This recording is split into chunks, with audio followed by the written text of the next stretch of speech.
Allora, buongiorno a tutti, da chi è in sala, salutiamo anche chi è a casa, che sappiamo che c'è anche Angela, non Angela la nostra, ma un'altra che ci segue, quelli che non sono potuti venire oggi, che ci seguono da casa, vogliamo salutarli, e quelli che non conosciamo. Eh, Tanto volevo augurare a tutti, anche se non sono stato l'altra volta, un buon anno a tutti quanti, sia un anno di benedizioni, sia un anno che ci siano cose belle, ci saranno anche le cose brutte purtroppo, però siamo sempre nella stessa situazione del Covid, però il Signore provvede e prevede a tutto. Perciò cominciamo subito col Salmo 95 e leggiamo l'1 e il 2. Venite, cantiamo con gioia al Signore, acclamiamo alla rocca della nostra salvezza, presentiamoci a Lui con lodi, celebriamolo con salmi. Con questi due versetti il salmista ci invita a lodare il Signore, di innalzarlo, perché Lui è la nostra rocca, Lui è la nostra salvezza, Lui ci ha salvati, ci ha resi liberi. Ecco, facciamo questa lode cominciando con il canto Cantiamo con gioia al nostro Signore.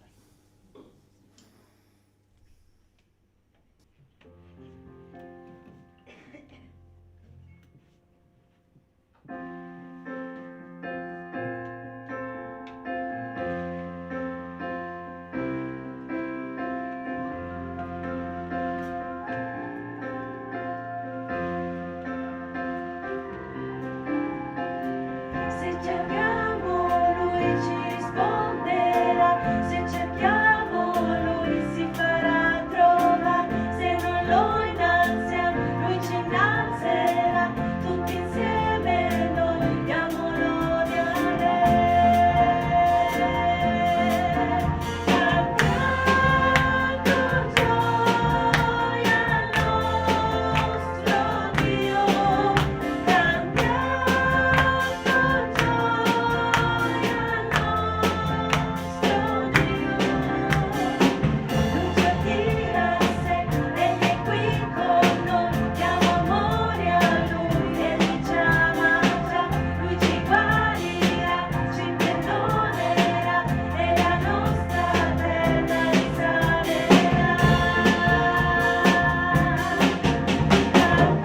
con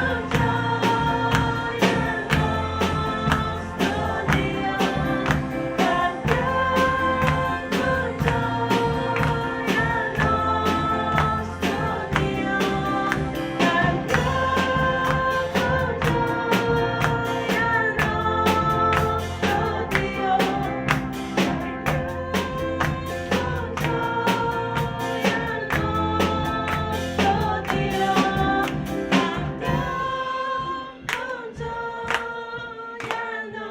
al nostro Dio, cantiamo con gioia al nostro Dio, cantiamo con gioia al nostro Dio, cantiamo con gioia al nostro Dio, cantiamo con gioia al nostro Dio, cantiamo con gioia al nostro Dio,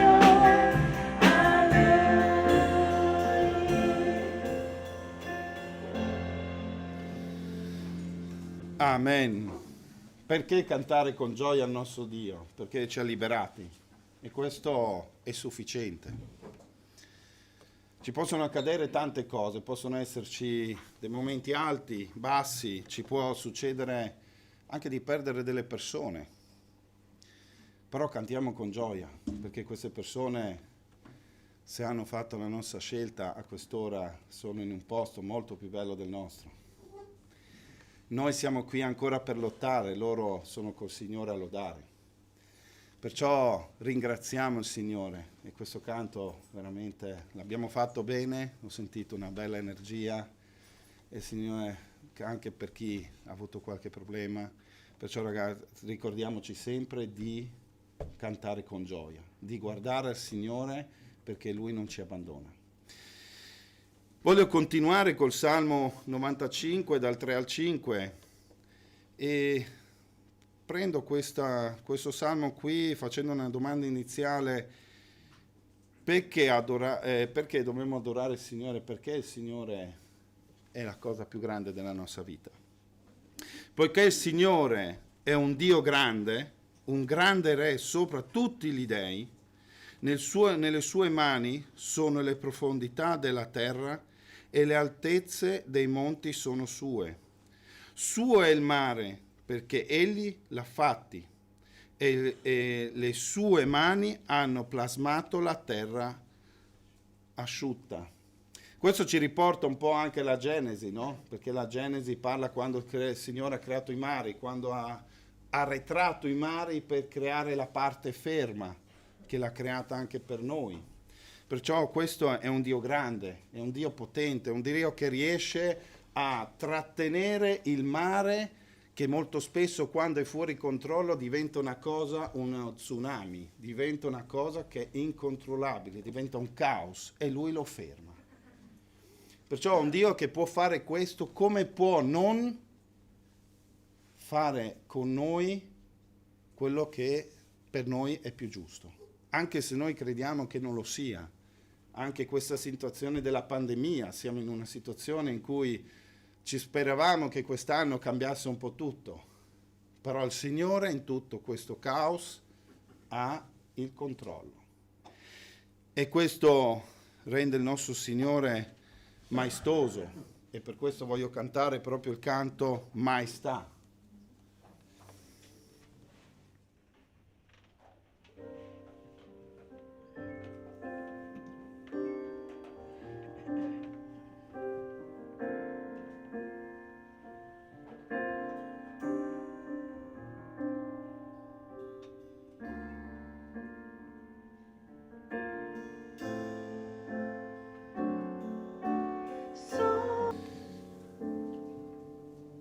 Dare la pace, la tranquillità, non essere agitati nella tempesta.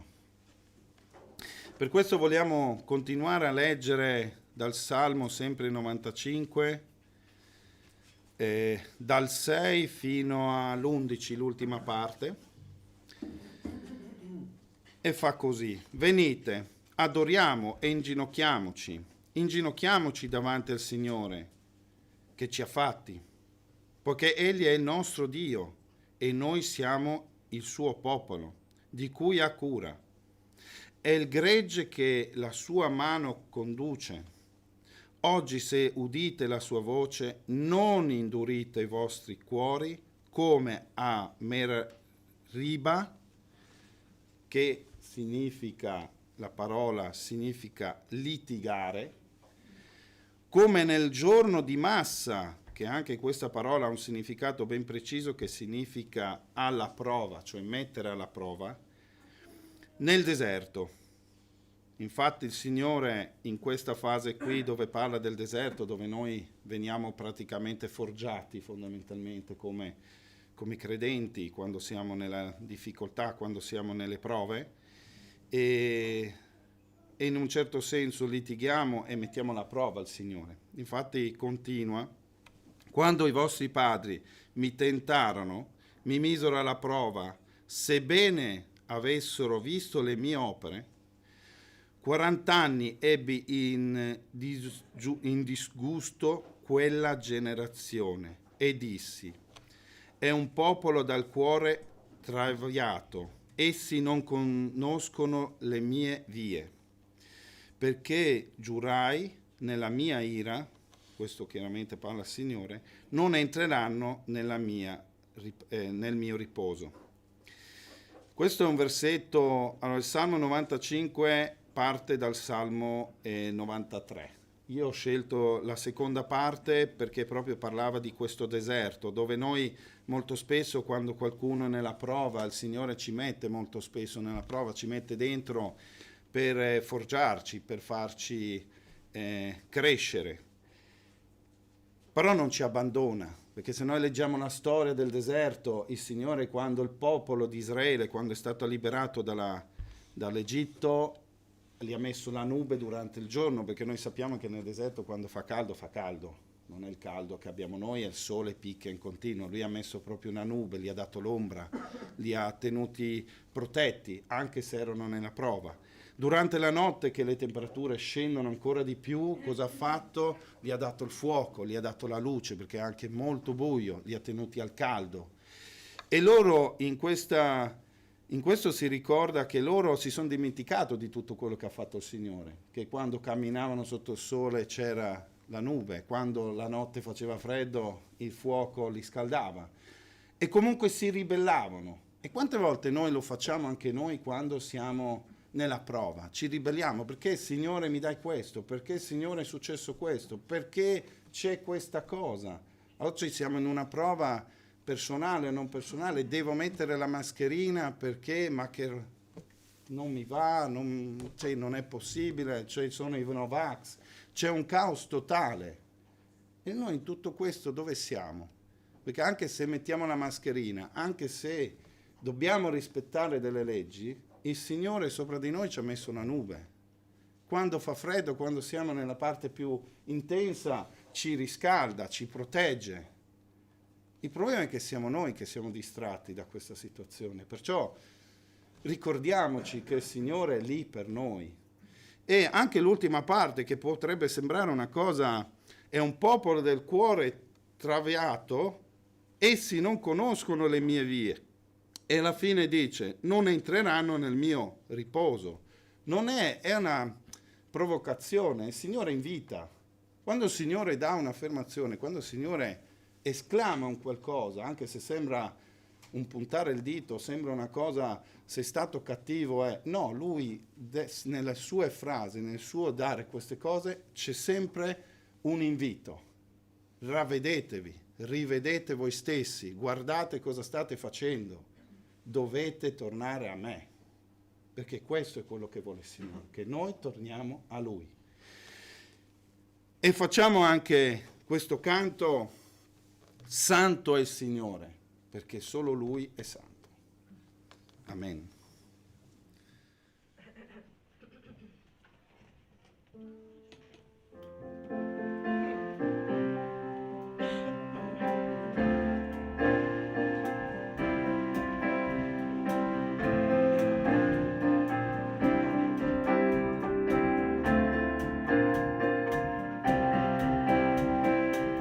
Cantiamo insieme al Re, ci chiniamo, adoriamo Gesù.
Santo sei Signore, grazie perché tu sei santo.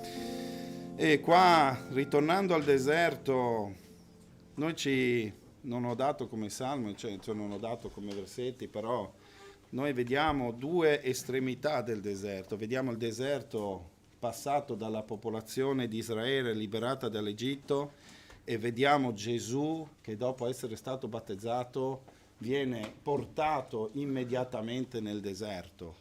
E qui vediamo esattamente due cose opposte che vengono fatte. Una popolazione che continua a lottare verso Dio e avere dubbi o avere qualcosa che non gli dà le certezze, non era sicuro, non conosceva Dio come lo conoscevamo oggi.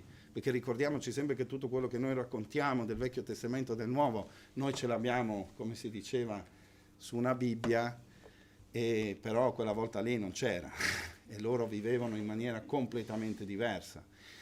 E Gesù ci insegna come deve essere il passaggio nel deserto, perché lui in tutte le tentazioni che lui ha passato non ha mai tolto lo sguardo da Dio, da suo Padre.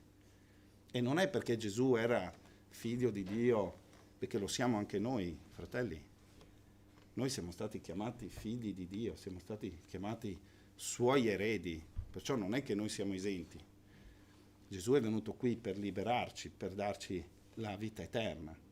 Però il Signore è sempre stato con lo sguardo rivolto a Dio. Non ha mai tentennato. E quello è quello che noi dobbiamo fare. Non togliamo mai lo sguardo da Dio. Se noi togliamo lo sguardo da Dio, è come è successo al mare quando Gesù cammina sulle acque, che ti affondi. Adesso non mi ricordo chi era Pietro, che camminava, quando appena lui ha tolto lo sguardo un attimo è andato giù. Ed era un attimo, non era un attimo, e si va giù. E poi tornare su, dobbiamo riguardare il Signore. Preghiamo e rendiamo grazia per la sua santità al Signore, preghiamo come comunità.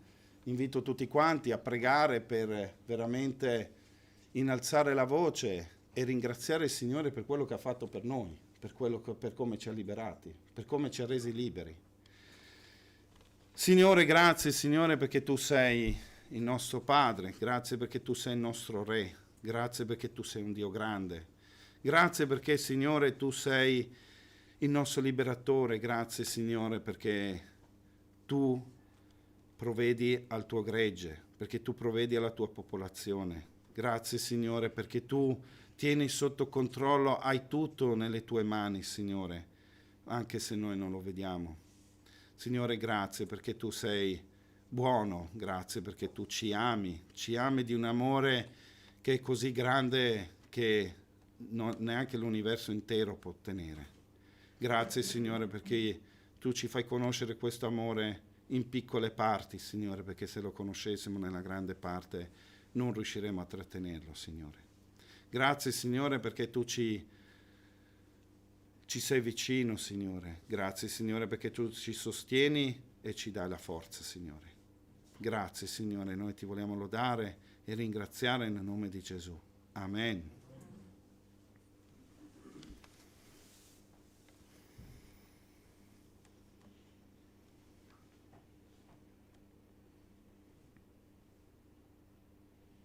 Veniamo a te questa mattina, Signore, che la strada è aperta. Veniamo a te, Signore, guardandoti, potendo ammirare la tua grandezza, la tua potenza, questa maestà che si osserva nella buona creazione, Signore,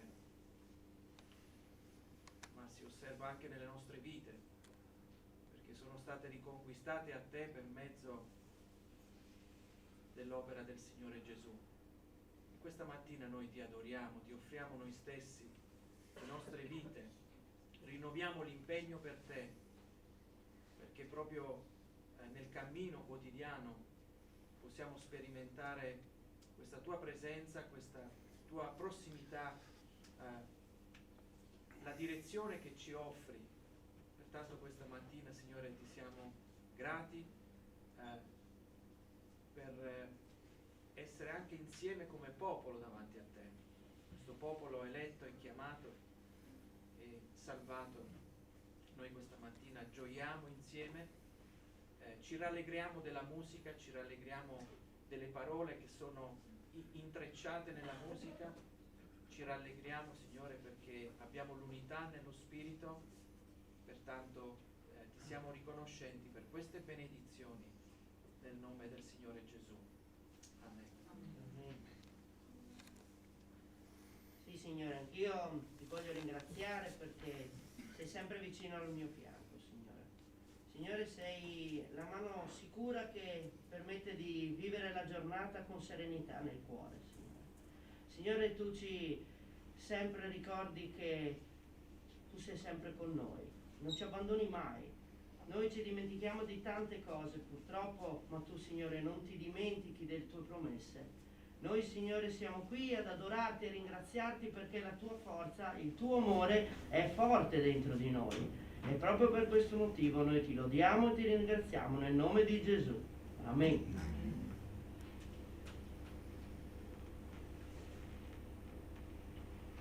Signore, caro Padre che sei nei cieli, Signore, grazie perché sei un Dio giusto, sei un Dio fedele, sei un Dio che si dimentica dei nostri errori, sei un Dio che va oltre i nostri errori, le nostre titubanze, le nostre perplessità e oltre a dimenticarti di queste, Signore, sei sempre pronto ad ammaestrarci, sei sempre pronto a riportarci sulla giusta via, sei pronto sempre ad amarci costantemente e hai sempre un piano perfetto per noi, Signore, anche se noi ci dimentichiamo le cose, se non ti vediamo più nella nostra vita, se tendiamo anche certe volte a pensare male di te, tu, Signore, sei sempre lì fuori dalla porta che bussi e non attendi altro che noi apriamo il nostro cuore a te, Signore. Grazie perché non ci dimentichi, grazie perché sei fedele, ci proteggi ogni giorno. E, Signore, veramente non smetterò mai di ringraziarti per questo, perché hai preso i miei errori passati, presenti, anche futuri, i miei sbagli, i miei peccati e continui a sanarli e continui a cercare di migliorare me e le persone che mi stanno accanto.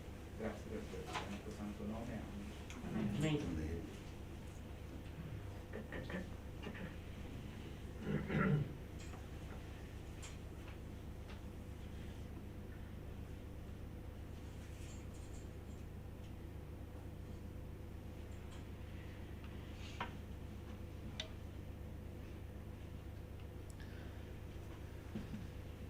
Signore, ti vogliamo ringraziare anche quest'oggi per una cosa che tu ci hai donato, Signore, di nuovo, le maestre, Signore, per i bambini. Voglia tu prepararle, Signore, per questa nuova avventura di nuovo che ci hai permesso di riaprire, Signore, nella tua bontà, nella tua grandezza, Signore. Voglia tu aiutarle, voglia tu guidarle, voglia tu dargli la sapienza, voglia tu dargli la pazienza, voglia tu dargli la pace, Signore, l'amore, Signore, per accogliere questi bambini, Signore, per questa scuola domenicale, Signore. Anche i bambini, Signore, che tu possa dargli la conoscenza, Signore, conoscerti come tu ti fai conoscere a ognuno di noi e ti fai conoscere a ognuno di noi nel modo più semplice o più complicato, a secondo delle personalità, Signore, a secondo di chi ti trovi davanti. Noi ti vogliamo ringraziare per questa opportunità. Ti vogliamo ringraziare, Signore, perché tu quando un bosco si brucia, Signore, tu ricrei una nuova vita, Signore. Ricrei delle nuove fondamenta, Signore. Non vuol dire che è tutto finito, ma vuol dire solo che c'è un nuovo inizio, Signore. Grazie per tutto questo, Signore. Amen.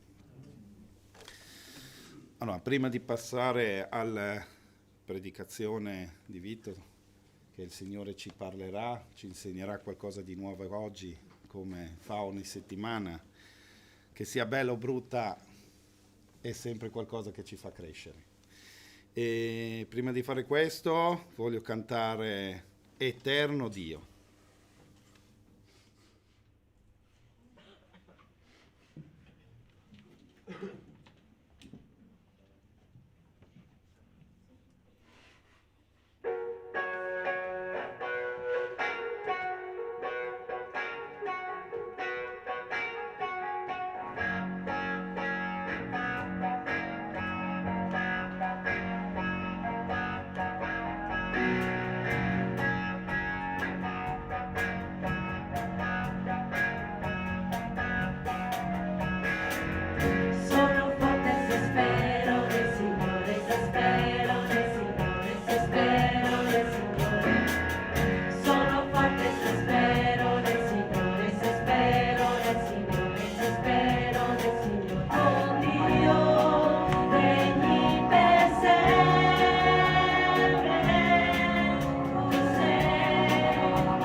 Amen.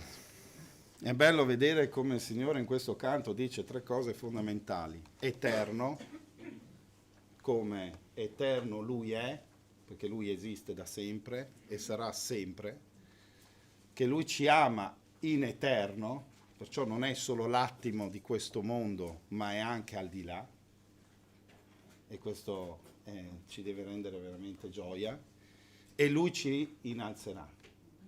Cadiamo e ci ritira su Lui. Senza di Lui noi non siamo niente. Invito i bambini e gli insegnanti alla scuola domenicale di andare su e lascio la parola alla parola del Signore che lo porta il nostro fratello Vito.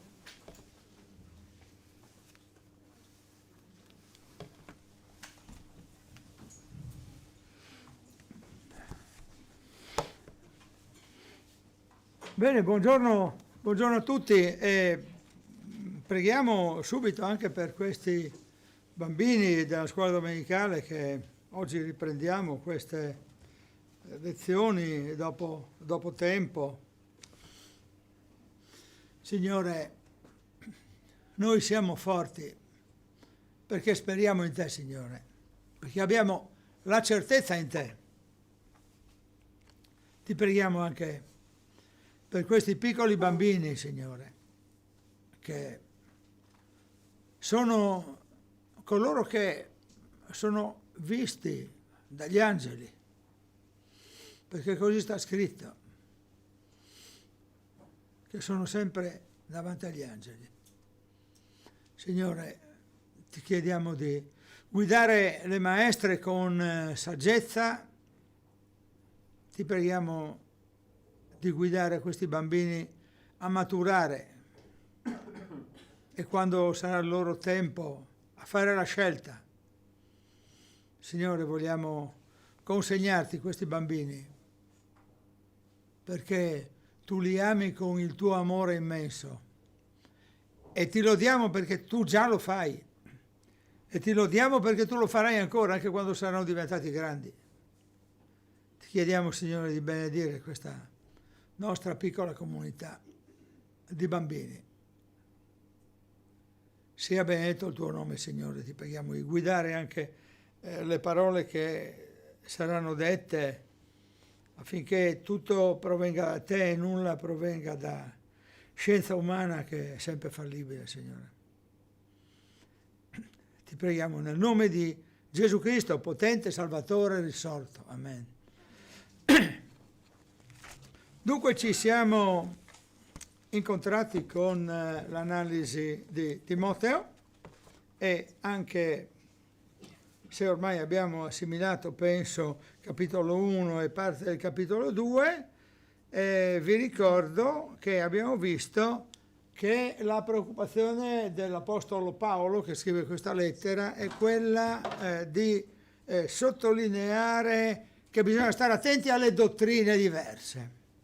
Bisogna stare attenti alle discussioni senza senso e bisogna concentrarsi sull'amore di colui che salva, che è Cristo, conservare la fede.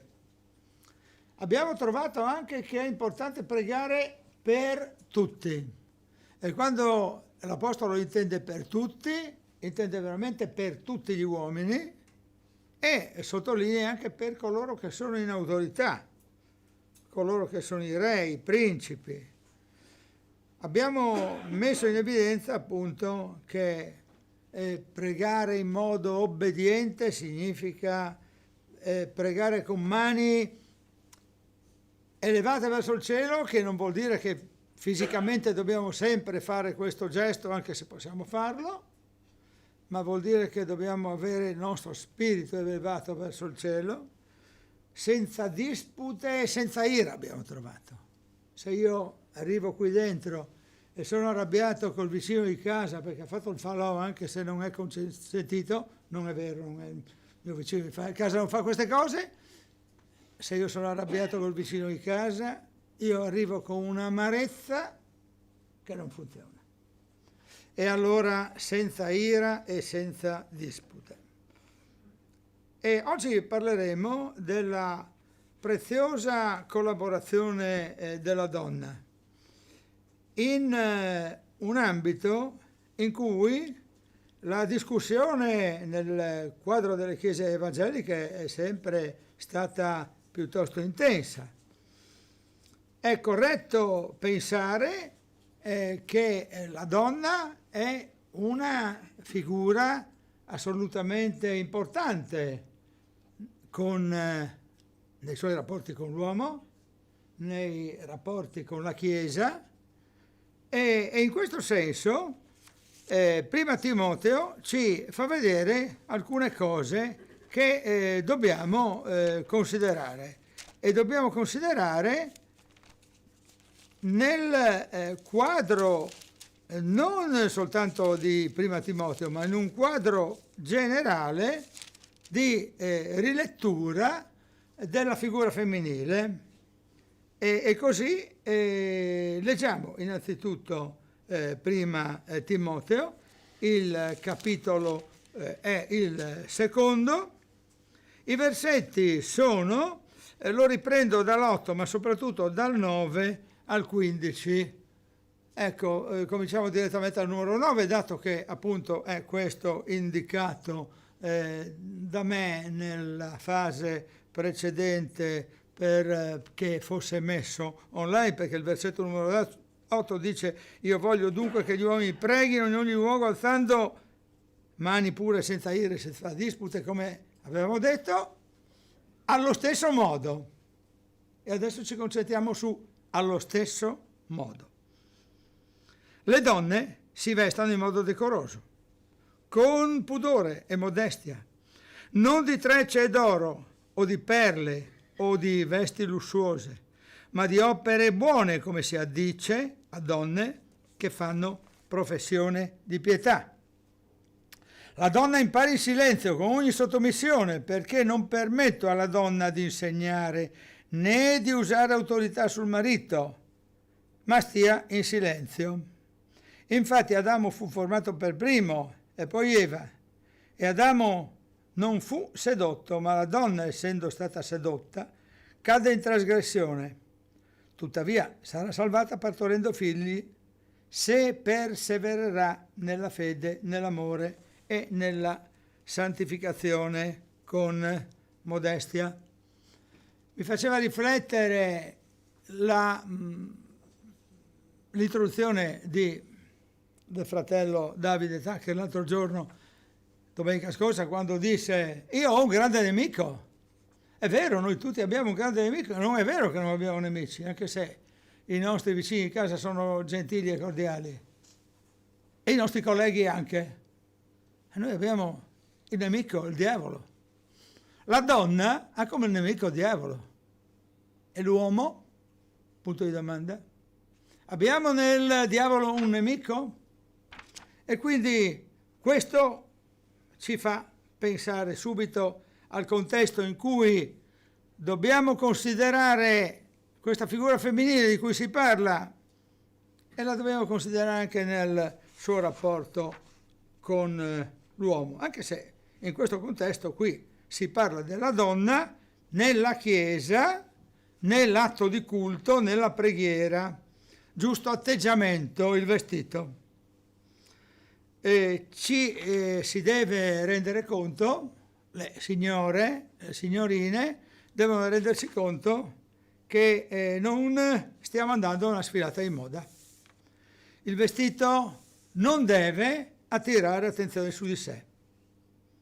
Ci sia decoro, e non si parla solamente di un vestito esteriore, ma si parla anche del vestito interiore, del portamento. Non trascuratezza, ma estremo equilibrio. I capelli non trascurati, ma nemmeno troppa attenzione all'esteriorità.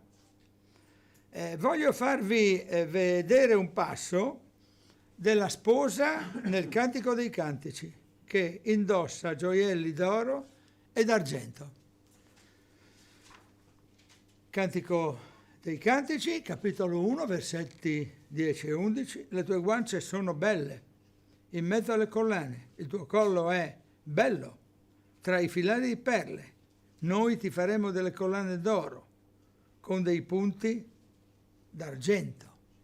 Naturalmente vi è tutto un linguaggio simbolico, ma potremmo anche chiederci, e lo mettiamo come punto di domanda, se queste cose che fanno parte della vita di ogni giorno per qualcuno sono da demonizzare.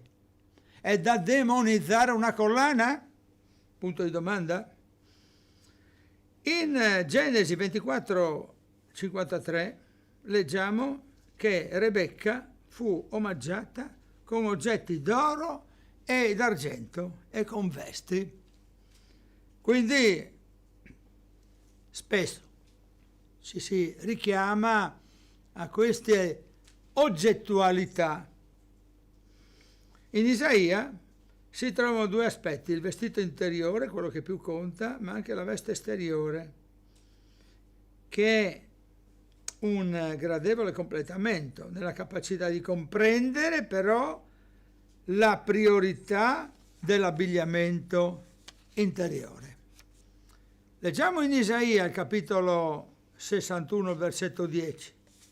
Io mi rallegrerò grandemente nel Signore, l'anima mia esulterà nel mio Dio, poiché Egli mi ha rivestito delle vesti della salvezza, mi ha avvolto nel mantello della giustizia, come uno sposo che si adorna di un diadema, come una sposa che si adorna dei suoi gioielli. Ma i gioielli non si usino per ostentare ricchezza o richiamare attenzione su di sé, in modo sbagliato. Questo è l'atteggiamento che Paolo proibisce. Una donna che si veste in modo da attirare su di sé l'attenzione viola lo scopo del culto, che è quello di rivolgere l'attenzione a Dio. C'era un termine che si usava negli anni 80, non scandalizzatevi, non è una parolaccia, è un termine che usava la gioventù degli anni 80, io non so chi se le ricorda queste espressioni linguistiche, e non si usava nemmeno in tutta l'Italia, per cui qualcuno forse sfuggirà completamente. Il termine è spandone. Lo spandone, ripeto, non è una volgarità, è un uomo, può essere anche una donna, che si vanta del suo atteggiamento, del suo vestito, che si gloria un po' di se stesso, ma non è uno che si dà delle arie solamente, ma è uno che si fa vedere che è proprio un simpaticone, che più di così in città non lo trovi. Io sono quello. E quindi questo atteggiamento è una violazione che potrebbe avvenire anche in campo maschile e anche all'interno di una comunità ecclesiale. Non dimentichiamo questo, la vanità non è solamente donna, non dobbiamo scordarlo. Però Giovanni Grisostomo è un cristiano del IV secolo e ammonisce la donna, in questo caso, proprio pensando a questo tipo di versetto. Ti avvicini a Dio per pregare con capelli intrecciati e ornamenti d'oro. Sei venuta a un ballo, a un matrimonio, a una festa popolare? Forse in quelle occasioni delle cose così preziose sarebbero appropriate, ma qui nessuna di esse è apprezzata. Siete venute per pregare, a chiedere perdono per i vostri peccati, alla ricerca del Signore, desiderando il suo favore. Sono atteggiamenti criticati anche dagli autori non cristiani, come Giovenale, che è un autore della latinità classica, nelle cui parole c'è una critica, perché dice: tante attenzioni rivestono a se stesse queste signore e dopo il loro marito è veramente trascurato. Rientrando nell'ambito strettamente ecclesiale, le donne dimostrino un'umile santità. Allora qual è la linea sottile che c'è tra il vestirsi appropriatamente o il porsi al centro dell'attenzione? E anche qui c'è un punto di domanda, perché la risposta si trova nelle intenzioni del cuore. Quindi bisogna esaminare le motivazioni che portano a vestirsi in un modo o nell'altro, esaminare se stesse. Cosa vuol rivelare il tuo vestito? Il tuo cuore è umile e consacrato a Dio? Vuoi ostentare bellezza e ricchezza? Moda? O peggio, vuoi essere attrattiva sul piano sessuale? Il tuo cuore sincero ti guiderà alla scelta del giusto abbigliamento. E poi nessuno ti giudichi. Un piccolo racconto accade nell'Oregon, Stati Uniti d'America. Mr. John, alla fine del culto, avvicina una signorina e le dice: sorella, vedo che oggi ti sei vestita molto bene, con questo abito rosa, con i risvolti bianchi, anche la tua gonna rosa, con i risvolti bianchi, in pandan, no, in pandan non l'ha detto, gli americani non parlano mai francese. Sei molto scollata, si vede bene anche quella collana d'argento che hai, ma sei molto scollata. E poi le tue gambe sono molto scoperte, si vedono le ginocchia e anche un po' sopra, si vede che è un po' sotto, e anche le tue scarpe evidenziano il tuo piede. Sì, sei molto evidente. E la signorina ha risposto: Mr. John, durante la predicazione vedo che siete stato molto attento a me, ma siete stato altrettanto attento alla predicazione? Se la cosa non fosse accaduta in Oregon, ma a Povoletto, la signorina in questione forse avrebbe detto: e allora, Giovanni, cosa stai guardando? Quindi, se da un lato il comportamento della donna nell'ambito della Chiesa deve essere assolutamente attento a non produrre distrazioni, dall'altro lato sia equilibrato anche il comportamento dell'uomo. Se distrai qualcuno, uomo o donna che sia, per il tuo abbigliamento, devi pensare che questo disonorerebbe Dio. Crei un ostacolo a qualcuno. Pensate a Matteo che scrive ricordando la parabola, ma è una parola di Gesù più che una parabola, chi avrà scandalizzato uno di questi piccoli che credono in me, sarebbe meglio che si legasse al collo una macina e si buttasse nel mare. Guai all'uomo o alla donna per cui lo scandalo avviene. Il contesto di questo versetto è relativo ai bambini, ma io penso che sia adatto anche in altri ambiti e in questa situazione.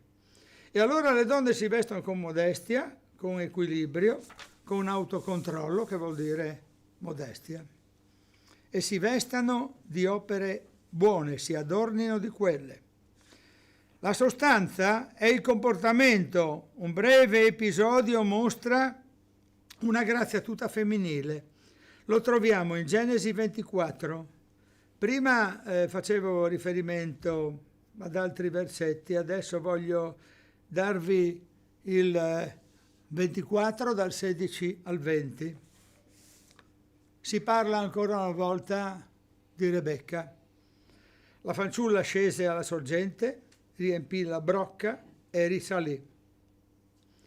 E, tra parentesi, il servo di Abramo le corse incontro e le disse: ti prego, fammi bere un po' d'acqua della tua brocca. Lei rispose, bevi mio signore, e si affrettò a calare la brocca sulla mano e gli diede da bere. Quando ebbe finito di dargli da bere, disse, io ne attingerò altra per i tuoi cammelli finché abbiano bevuto a sufficienza. E presto vuotò la sua brocca nell'abbeveratoio, corse di nuovo al pozzo ad attingere acqua e ne attinse per tutti i cammelli di lui. Un esempio di donna virtuosa, di donna rivestita di virtù. Un altro è quello di Ruth, che vuole aiutare Naomi, la sua suocera. E poi c'è Ester, esempio di coraggio di fronte al pericolo di sterminio del popolo ebraico per mezzo del re Assuero e del feroce e gravissimo comportamento di Aman. Anche lei aveva dei profumi quando si presentò da Assuero. E certo, non era il momento strettamente cultuale, ma tutti i nostri atteggiamenti, se sono rivolti all'attenzione nei confronti di Dio, possiedono una componente di cultualità. È cultuale anche quando noi parliamo con il capo ufficio, se il nostro discorso è relativo a queste cose, non se parliamo degli affari dell'ufficio naturalmente. Ho portato degli esempi di donne vestite bene con la veste interiore. La veste esteriore umilissima di Ruth, quella esteriore invece molto più elegante di Ester, che è la sposa di Assuero, quando si incontra con Assuero. Il coraggio di entrambe, il coraggio di Anna. Chi dimentica questa donna, la mamma di Samuele? Egli la insulta e lei dà una risposta dolce. Ora, che c'entra tutto questo con i versetti che abbiamo letto e con l'atto strettamente cultuale all'interno della sala? Secondo me sì, perché stiamo parlando di veste interiore, di sostanza e non di forma. Anche dunque è opportuno sottolineare l'equilibrio. Pertanto vogliamo ricordare, sì, che è vero, sapete, c'è un modo di dire che l'abito non fa il monaco, e il rimando è, l'abito però ricorda al monaco di essere tale, e quindi il senso è sempre ricordati donna, ma anche uomo, che la vanità non ha senso. Ricordati che sei davanti a Dio, sei venuto ad adorare il Signore del cielo e della terra, del mare e di tutte le cose che stanno in essi. Quindi il nostro incontro in chiesa è solenne. Il brano di Timoteo poi ci induce a riflettere su un altro punto. La donna impara in silenzio con ogni sottomissione. Chi impara è indubbiamente, rispettosamente sottomesso a chi insegna. Bisogna ricordare quel passaggio, no? Stimate gli altri superiori a voi stessi. È assolutamente improbabile dire, ma quello che sta insegnando quello lì, tutto sommato, non mi interessa. Ogni tanto nelle chiese evangeliche ci sono delle contraddizioni, c'è qualcuno che addirittura dice, ma quel predicatore non mi interessa, non lo seguirò.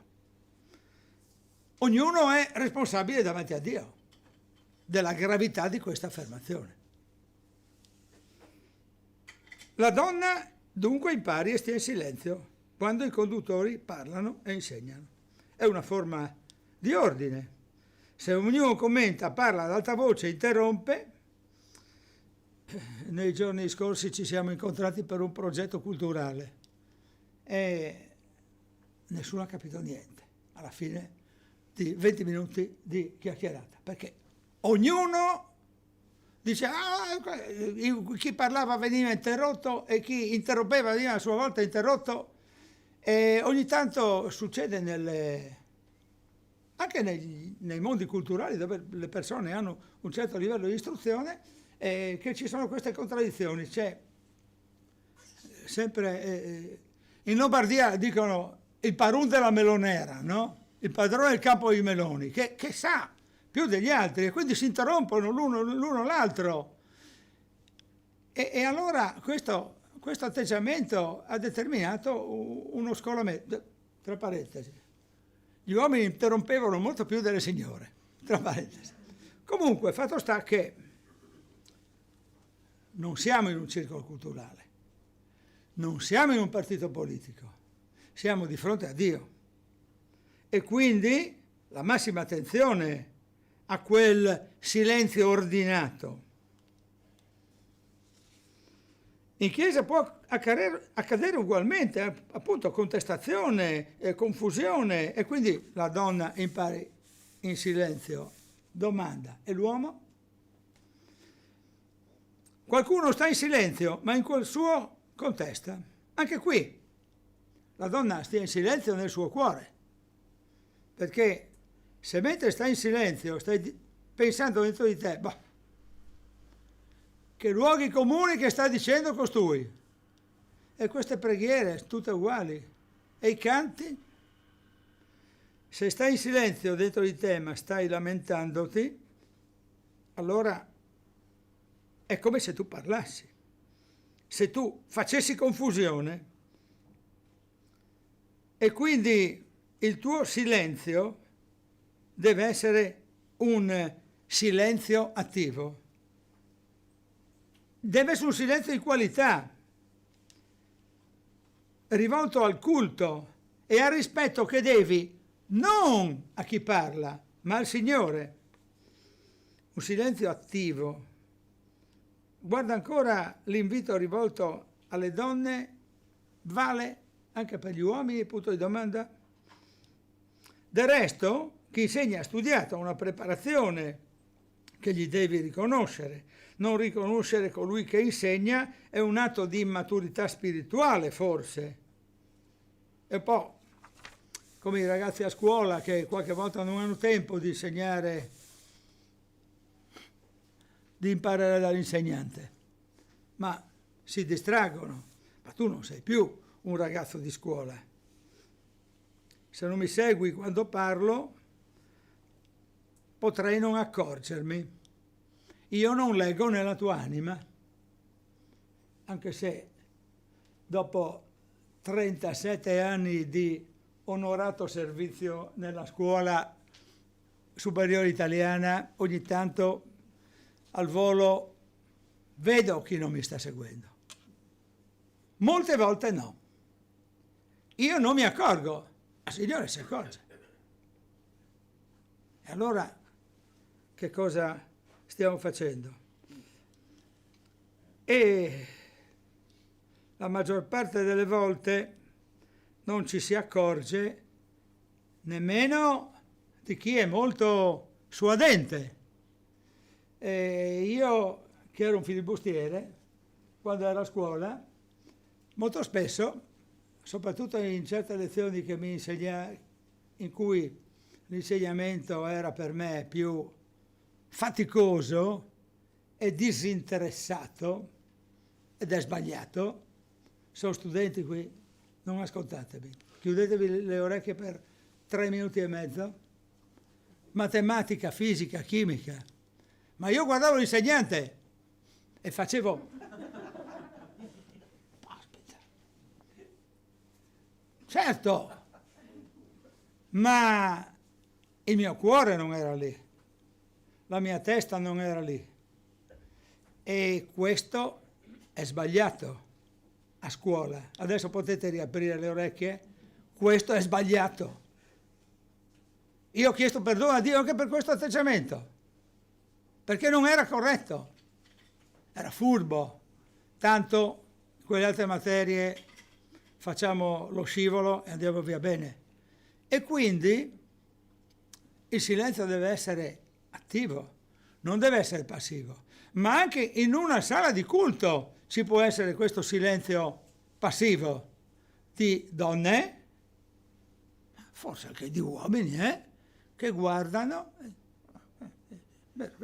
e sto pensando ai fatti. Se il mio silenzio non è attivo, veniamo meno a Dio. E io, nel mio filibustierismo, sono venuto meno a un progetto scolastico. Ma se lo faccio durante il culto, io manco nei confronti di Dio. Altro passaggio: non permetto alla donna di insegnare né di usare autorità sull'uomo. Concetto molto, molto forte, che non ha bisogno di spiegazione. In qualche ambito, anche evangelico, si ritiene molto netto questo concetto. In qualche altro ambito si ritiene che questo concetto debba essere spiegato nel quadro della predicazione e degli studi pubblici. Attenzione a cosa accade a Corinto. Lo abbiamo letto proprio recentemente in un incontro di koinonia.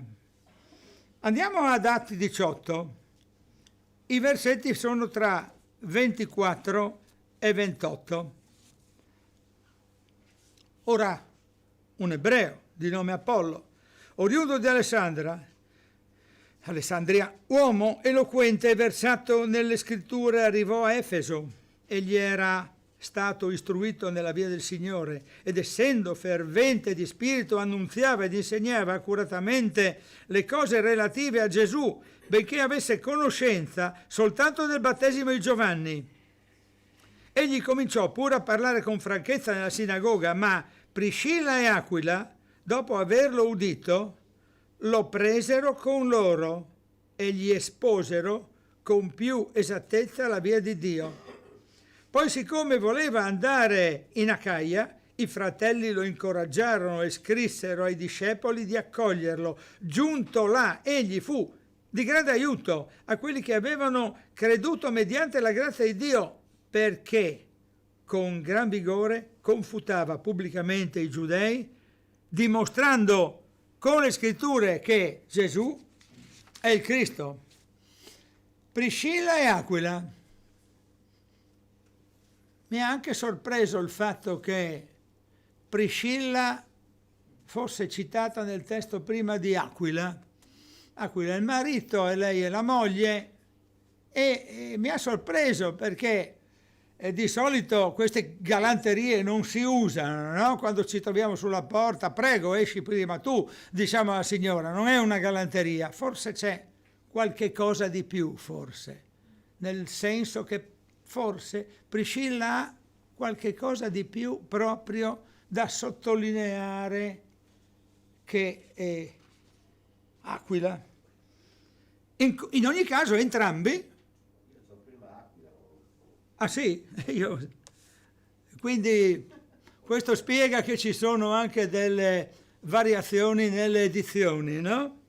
Io proprio ho osservato questo e appunto adesso se c'è una riedizione mi lascia perplesso, nel senso che forse questo discorso non lo dovrei più fare, ma dalla mia lettura mi suggerisce questo, che forse Priscilla ha qualche cosa di più, ma in ogni caso non si tratta di fare la classifica di chi ha qualcosa di più o qualcosa di meno, ma si tratta di dire che i due insieme, la coppia, hanno formato questo pagano, perché guarda, uno che si chiama Apollo è proprio un pagano, figlio di pagani, e questo uomo è stato formato dopo che aveva già dimostrato attenzione e serietà nei confronti della fede, aveva capito molto il battesimo di Giovanni.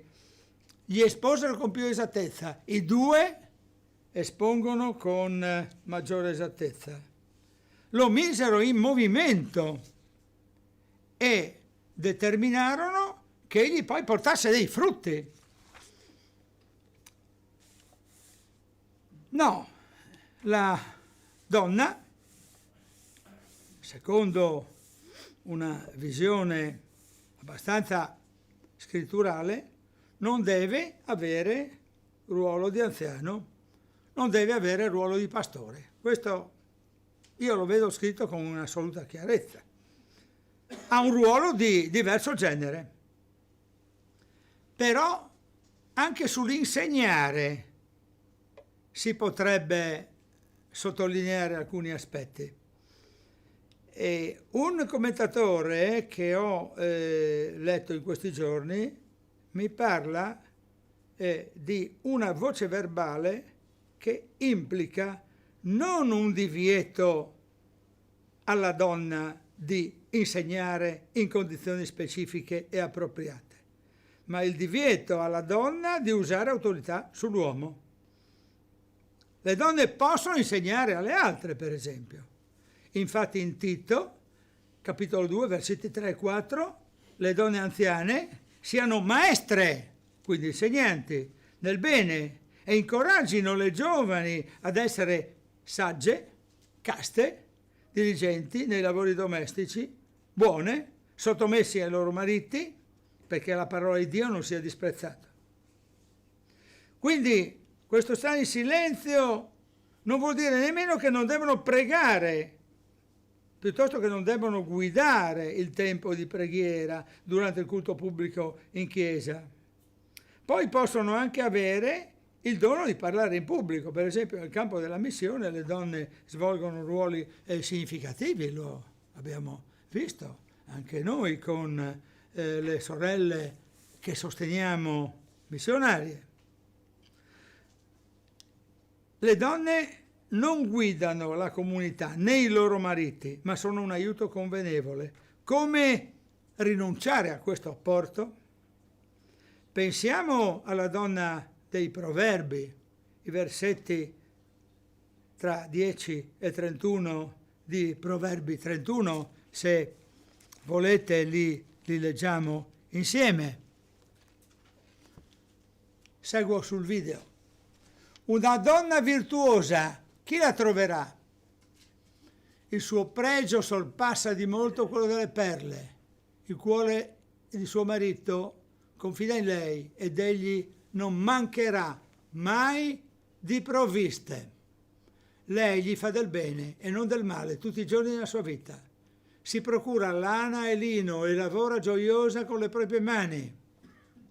È simile alle navi dei mercanti, fa venire il suo cibo da lontano. Si alza quando ancora è notte e distribuisce il cibo alla famiglia e il compito alle sue serve.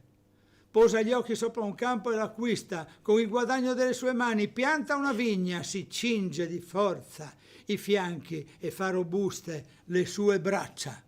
Sente che il suo lavoro rende bene. La sua lucerna non si spegne la notte, mette la mano alla rocca e le sue dita maneggiano il fuso. Tende le palme al misero e porge le mani al bisognoso. Non teme la neve per la sua famiglia, perché tutta la sua famiglia è vestita di lana rossa. Si fa dei tappeti, ha vesti di lino finissimo di porpora. Suo marito è rispettato alle porte della città quando si siede tra gli anziani del paese.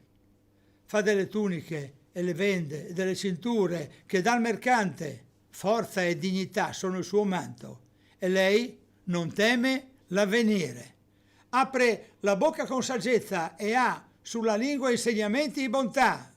Sorveglia l'andamento della sua casa e non mangia il pane della pigrizia. I suoi figli si alzano e la proclamano beata e suo marito la loda dicendo: molte donne si sono comportate da virtuose, ma tu le superi tutte.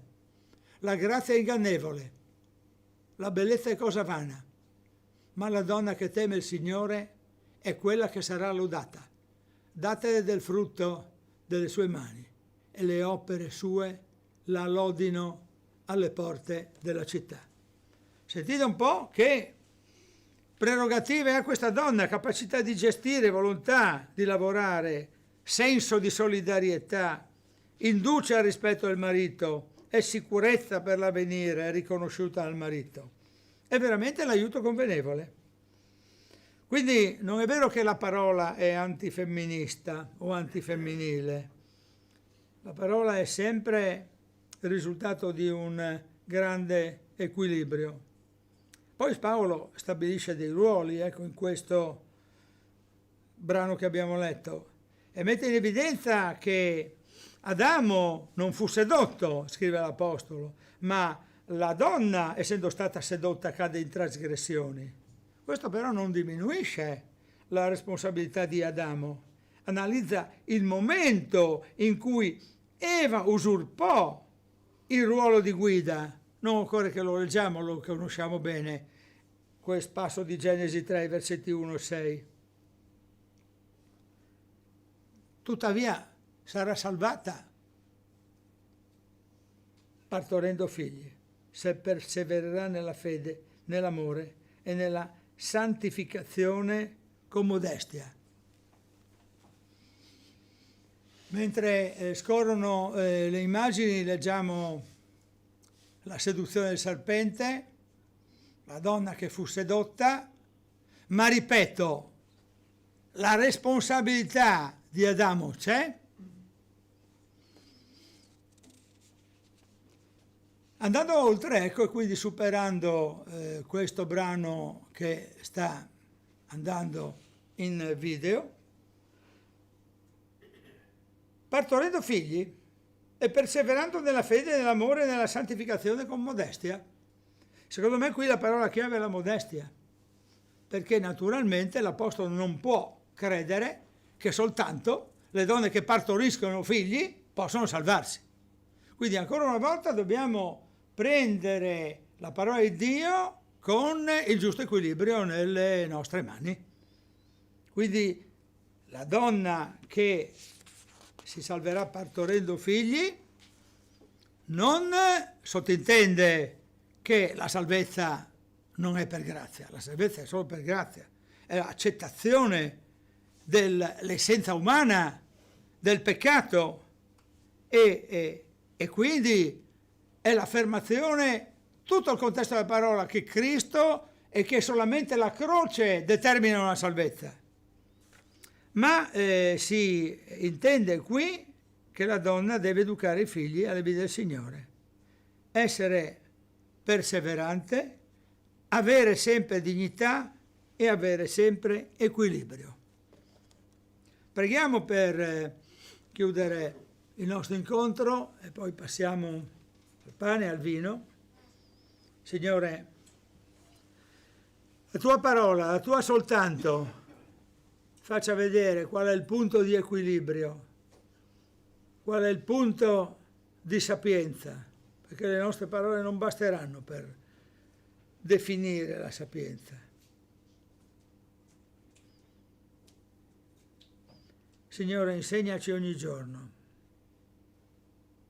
Sia benedetta la tua parola, sia benedetto il modo in cui la tua parola entra in noi, con dignità per tutti, giustizia, equilibrio. Insegnaci ad essere dei cristiani equilibrati, sapienti della tua parola, consapevoli dell'urgenza di metterla in pratica ogni giorno. Donne e uomini che siamo. Signore, sia benedetto il tuo nome, il nome del tuo Figlio Gesù Cristo, morto per noi, è risorto, asceso in cielo. Maranatha. Amen.